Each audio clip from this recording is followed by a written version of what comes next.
How's it going, everybody? So I wanted to do an update on the Reef just to show you guys how everything is doing. But before I get started, I just wanted to say thank you to all of you guys, everyone that's been watching my channel and watching all of my videos. Just wanted to give you guys a shout out and just say thank you.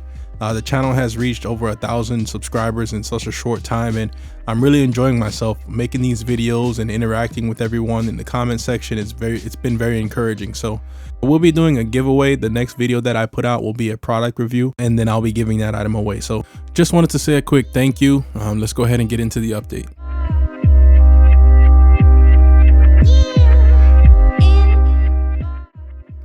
So I wanted to start this video off with what's new, what changes that I've made. You can see that I have here the Komor X1 dosing pump. I picked this up recently when I took a few frags in and got some store credit. I used that credit to purchase this pump. So what interests me about the company Komor, I've heard on some of the live streams that the company is an actual dosing pump company.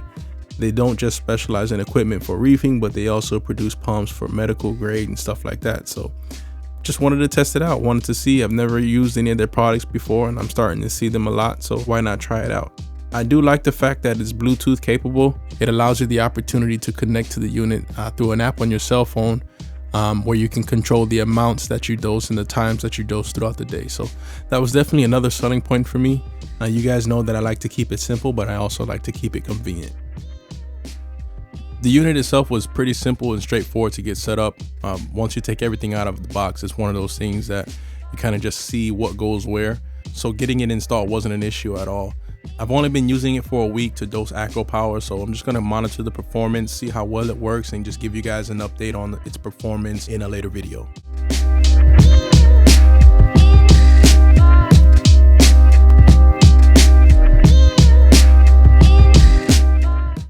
So here's an overall look at the tank. You can see everything is looking pretty good. Everything's happy for the most part. I did have to go in and do some shuffling and move a few corals around. One of them is this Monty cap. You can see how it's growing towards that tort coral there. So I had to go ahead and frag that back again.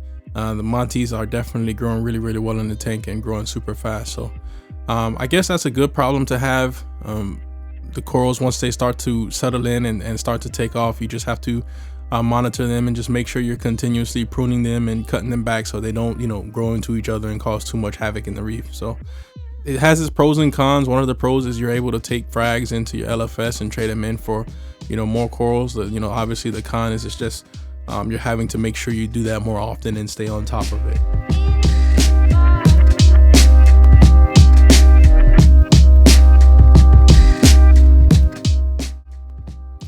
So here you guys can see this is a reefer's worst nightmare.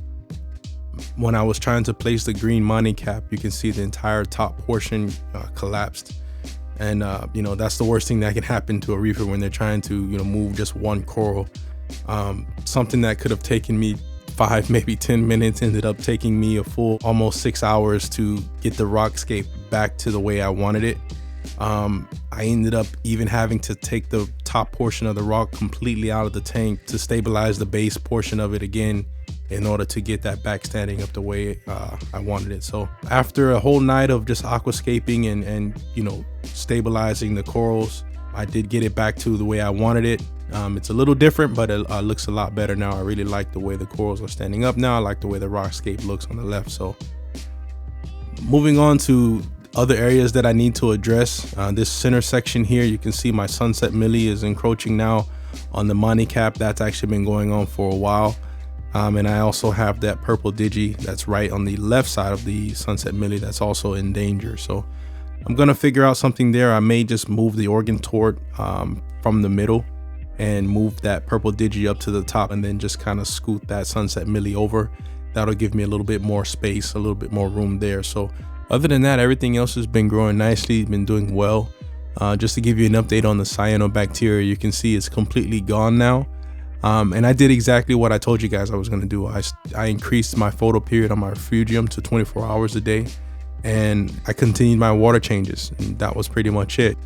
The key is catching it early. Once you start to see it a little bit, you don't continue with the habits that you're doing. You don't continue overfeeding and just sticking with what you're doing, but you make adjustments, and typically it won't get too bad And it's something that I deal with a lot. The fact that I don't run a protein skimmer and I don't run any other kind of mechanical filtration other than the filter sock, I do see cyanobacteria pop up from time to time, and that's how I deal with it.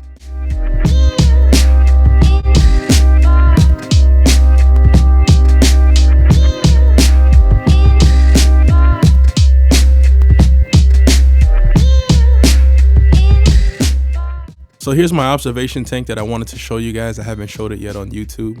It's a 10 gallon, just a normal 10 gallon Petco tank. And this is usually what I keep my fish in when I first bring them home from the LFS.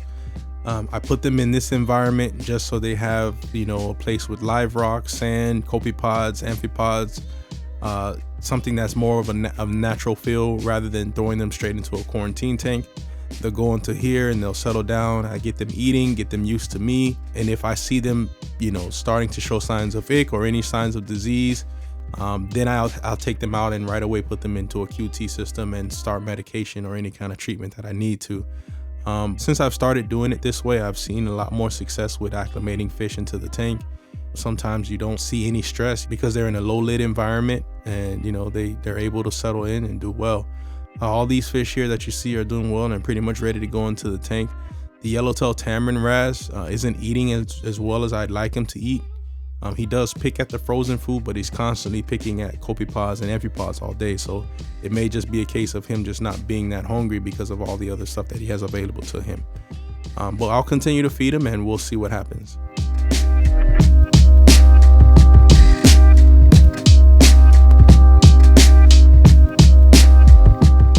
So I just wanted to take this opportunity to give a quick shout out to Dave's Nano Tanks.